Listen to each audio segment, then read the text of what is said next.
Bonsoir à toutes et à tous. Merci d'être avec nous. C'est le programme du soir Sunny World Info. Et nous débutons comme toujours avec le décryptage de l'actualité. On va parler ce jour du Tchad et la lutte contre les djihadistes dans le Sahel. Quelles conséquences si N'Djamena se replie? Plus un soldat tchadien au front hors des frontières. Le président Idriss Déby Itno, qui estime faire cavalier seul dans la lutte contre Boko Haram, l'a promis vendredi. Alors, quelles seraient les conséquences d'un repli d'une armée qui se targue d'être le fer de lance du combat contre le djihadisme? C'est la question qu'on va poser ce soir à notre éditorialiste Mamadou Diouf, qui est déjà avec nous. Bonsoir Mamadou Diouf. Bonsoir Samuel. Est-ce que aujourd'hui le Tchad envisage de se retirer du front? Oui, on peut le dire, puisque c'est le président lui-même qui a pris la parole. Après qu'on ait attaqué, que Boko Haram précisément ait attaqué le Tchad et fait pratiquement 100 soldats tués parmi les militaires tchadiens, il s'est plaint, et ce n'est pas la première fois qu'on l'entend se plaindre sur ce plan-là, puisque pour lui, la solidarité, le principe de solidarité qui fait que des soldats tchadiens sont au Mali, au Niger, au Nigeria, parce que pour Boko Haram, ils sont allés au Nigeria, ils sont allés au Niger. Il y a des soldats tchadiens également au niveau de la MINUSMA. Il y a des soldats tchadiens au niveau du G5. Il y a des soldats tchadiens à la frontière avec la RCA, puisque c'est une zone également qui est une zone qui n'est pas stable. Il y en a également au niveau du Soudan.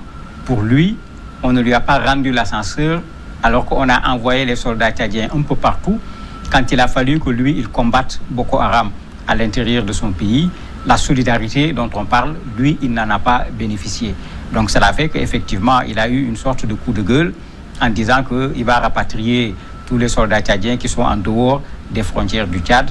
Mais bon, je me dis que c'est en partie une stratégie à la Macron, crier pour que les gens comprennent qu'attendez, nous avons nos hommes un peu partout, on pèse dans la lutte contre le djihadisme au niveau du Sahel, donnez-nous ce qui nous revient comme place et certainement également comme avantage, parce que les pays ne s'y engagent pas simplement sur la base de la solidarité entre des États. Ça veut dire que le Tchad estime être seul à combattre Boko Haram à l'intérieur? Oui, ils ont combattu seul Boko Haram à l'intérieur de leur pays. Et une des particularités avec Idriss Déby, bon, les autres présidents sont plutôt, j'allais dire, des présidents civils. Lui, c'est pas seulement un président de la République, c'est un militaire, c'est un chef de guerre également. Et c'est quelqu'un qui connaît parfaitement bien la guerre. Il était avec Goukou Nuwedei. Ensuite, il s'est retrouvé avec Idriss Déby. Il a fait partir Idriss Déby. Donc, faut dire que... il s'est après plutôt. Donc, il faut bien dire qu'Idriss Déby, c'est quelqu'un qui se connaît en matière de guerre. Ce n'est pas un théoricien. C'est quelqu'un qui est sur le terrain. On l'a vu même avec la mort d'une centaine de soldats tchadiens. Il est allé carrément camper avec les soldats pour, à la limite, participer à la direction des opérations pour lutter contre Boko Haram. Et il n'a pas compris que lui qui a participé à la lutte contre Boko Haram au Niger, au Nigeria, où les soldats tchadiens ont même traversé les frontières, allaient se battre au Niger, allaient se battre au Nigeria, il n'a pas compris, comme le dit le porte-parole du parti au pouvoir, il dit eux, ils n'ont pas compris que ni le Niger, ni le Nigeria n'aient bougé alors que le Tchad était en train de mener un combat contre Boko Haram. Alors que tout le monde sait qu'à la base de Boko Haram, c'est plutôt le Nigeria. C'est du Nigeria que ça a débordé sur le Tchad, le Niger, une partie du Cameroun. Ce n'était pas véritablement les lieux. Et le Tchad avait eu une action importante parce que, en acceptant de traverser les frontières, puisque les soldats tchadiens vont au front, ils ne sont pas des forces d'interposition qui viennent dire on s'arrête ici, ils partent carrément à l'affrontement. Ça a vraiment permis de plomber Boko Haram au niveau aussi bien du Nigeria que du Niger.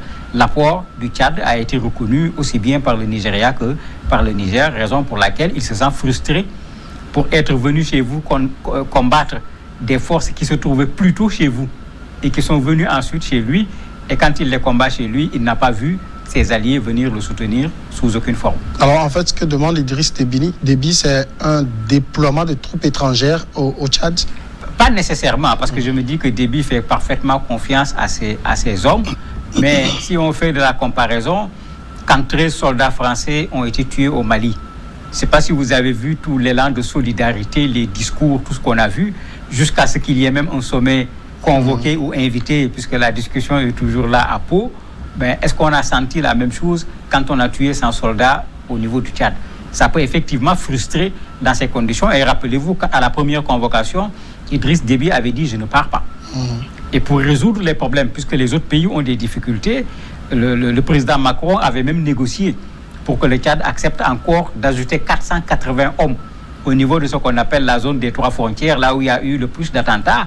Il a dû négocier fort avant que le président Idriss Déby n'accepte. Il faut se demander maintenant, puisqu'il parle de retrait, est-ce que ces 480 hommes iront à la zone des 3 frontières, alors que la zone des 3 frontières, quand ils partent, ce n'est pas pour faire de l'interposition, ce n'est pas pour faire de la police, c'est carrément pour affronter les groupes djihadistes qui sont au niveau de la zone. Et la France connaît la valeur de ces soldats tchadiens qui, quand ils viennent, vont carrément au front. Ils ne sont pas cantonnés quelque part, ils sont dans l'affrontement. Et le soldat a perdu beaucoup, le Tchad plutôt, a perdu beaucoup de soldats au Mali parce qu'ils sont à l'affrontement avec les groupes armés. Et quelles peuvent être les conséquences aujourd'hui d'un retrait de troupes tchadiennes? Mais ça va être désastreux. Ça va être désastreux parce que si on regarde la MINUSMA, le Tchad a pratiquement 1500 soldats au niveau de la MINUSMA. Il y a ces 480 soldats qu'on lui demandait déjà d'ajouter. En plus de la MINUSMA, le Tchad est au niveau du G5, puisqu'il y a encore des soldats tchadiens dans le G5. Ils participent à la lutte contre Boko Haram au Nigeria, tout comme au Niger. Imaginez, avec toutes ces forces qui sont là, plus l'armée malienne, plus le Barkhane, on n'a pas véritablement réussi jusqu'à présent à avoir un résultat probant contre ces groupes armés. Si le Tchad qui va au front retire ses troupes, il est clair que les groupes armés auront un espace encore beaucoup plus large pour se déployer. Et ça, ce n'est pas souhaitable. Je crois que le président Déby est en train juste de montrer ce qu'il représente dans ce front, parce que ce n'est pas la première fois qu'il se plaint. Plusieurs fois, il a menacé de retirer ses soldats. Il s'était plaint également du fait que le Tchad ne soit pas au devant, qu'il ne commande pas les opérations, puisqu'ils ont envoyé plus de soldats que beaucoup d'autres pays. Et parfois, ces pays sont au commandement, le Tchad suit, alors qu'ils ont beaucoup plus de soldats. Il y a eu cette dispute avec le Nigeria à un certain moment au niveau de la MINUSMA. Donc il y a un peu aussi une bataille de leadership ici, de la part d'Idriss Déby, qui à l'intérieur de son pays a des difficultés, puisque en termes de démocratie, il n'est pas du tout un exemple, mais à l'extérieur, toutes les puissances qui luttent contre le terrorisme de façon générale en font un allié à cause de la façon dont il accepte de mettre ses soldats au front. D'ailleurs, son opposition est en train de se plaindre en disant qu'il utilise les soldats comme une monnaie de singe pour se faire reconnaître sur le plan international, alors qu'il doit venir régler les problèmes à l'intérieur du Tchad. Donc on peut considérer que Idriss Déby bluffe. Je me dis qu'il bluffe, il ne risque pas de les retirer parce que un retrait du Tchad, c'est comme un boulevard qu'on ouvre aujourd'hui pour les terroristes. La preuve, si on demande au Tchad d'amener encore des soldats et on leur propose la zone des 3 frontières, qui est la zone la plus difficile, où même les soldats français ne restent pas, ils viennent en opération et puis ils partent, et eux, on leur demande de s'installer dans cette zone. S'ils se retirent, effectivement, ça va être véritablement un problème.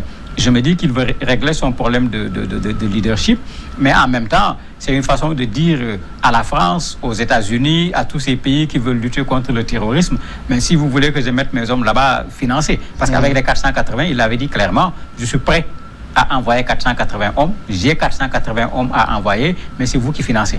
Le Tchad ne va pas financer parce que derrière l'envoi de ces troupes également, il y a des avantages que les pays retirent quand ils envoient leurs troupes au niveau de ces zones en conflit. Donc, il y a Idriss Déby qui est là, qui utilise sa position stratégique, qui utilise son armée, comme le lui reproche l'opposition, pour pouvoir se positionner sur le plan international, alors qu'à l'intérieur, les gens se plaignent en disant qu'il y a les problèmes de salaire qui ne sont pas réglés. Plusieurs fois, il y a eu des grèves au niveau de la fonction publique. Il avait à un certain moment même supprimé les avantages pour tout le monde au niveau de la fonction publique. Et il y a un de ses opposants qui lui dit clairement, si on a de l'argent pour envoyer des soldats à l'extérieur, aller régler des problèmes en dehors du Tchad, mais avant de le faire, il vaut mieux payer les salaires des Tchadiens eux-mêmes au lieu d'aller faire autre chose. Donc, il y a un choix du président Déby de s'investir de ce côté extérieur, ce qui lui apporte un soutien. On a vu comment la France l'a soutenu pendant qu'une colonne de rebelles était en train de venir pour aller vers N'Djamena. Tout le monde a vu le soutien de la France qui avait fait l'objet même de débats au niveau du Parlement français, parce que les gens se demandaient est-ce que la France n'est pas intervenue dans une affaire intérieure du Tchad. Il ne s'agissait pas de terroristes comme on le connaît, Boko Haram, État islamique, mais de Tchadiens eux-mêmes qui ne sont pas d'accord avec le régime du président Idriss Déby. Est-ce que la déclaration du président tchadien a déjà suscité des réactions? Bien sûr, ça a suscité des réactions. Les gens ont commencé à revenir sur la question du G5 Sahel, puisqu'on parle toujours du G5 Sahel comme si on avait une force opérationnelle, alors que tout le monde sait que la force n'est pas encore totalement opérationnelle à cause des moyens, autant financiers que sur le plan matériel. Et bien sûr, comment on l'appelle, le lobbying a marché, puisque lui-même, il s'est ressaisi en disant, bon, il n'a pas dit qu'il va retirer ses soldats au niveau de l'amunissement.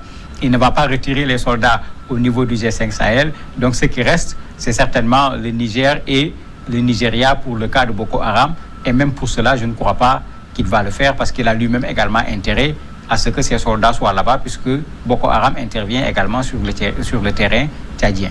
Mais en même temps, avoir autant de troupes sur les théâtres étrangers, est-ce qu'à l'intérieur, on arrive à contrôler la sécurité? Oui, ça sera une des équations, puisqu'il n'est pas le seul dans cette situation. Quand les groupes armés ont attaqué la Côte d'Ivoire, les populations ont réclamé le retour des soldats. Au Burkina, les gens continuent à réclamer le retour des soldats burkinabés qui sont au Mali en disant, bon, c'est parce qu'ils sont, non seulement qu'ils viennent pour protéger le pays, mais c'est parce qu'ils sont au Mali également que les terroristes ont tendance à les attaquer. Donc le même débat existe également au niveau du Tchad. Mais comme j'ai dit, Idriss Déby est un chef de guerre. Le Tchad, depuis Tombalbaye, pratiquement, a passé tout son temps à faire la guerre avec l'armée de façon régulière, à faire la guerre également avec des troupes qui se sont organisées pour soutenir le pouvoir ou bien pour destituer le pouvoir. Ça fait qu'en termes d'hommes qui sont sur le terrain, qui sont capables de se battre, c'est vrai que le Tchad a une capacité qu'une bonne partie de nos pays africains n'ont pas pour des hommes qui sont véritablement allés au front. Et je me dis que le président tchadien l'a compris et il l'utilise actuellement comme monnaie d'échange pour pouvoir avoir sa posture sur le plan international, parce que le Tchad devait être un pays dénoncé par les institutions internationales, par la France et autres pour des questions de démocratie. Mais si vous voyez, personne ne dénonce. Un opposant a disparu là-bas jusqu'à présent, plus personne ne l'a revu et on n'entend pas trop les gens sur une telle question qui pourtant est une question extrêmement grave, parce qu'une personne ne peut pas disparaître du jour au lendemain. Mamadou Diouf, merci d'avoir répondu à nos questions. C'est moi qui vous remercie. Nous passons à la pause. Elle va pas beaucoup durer. Après, on reçoit l'invité de ce jour.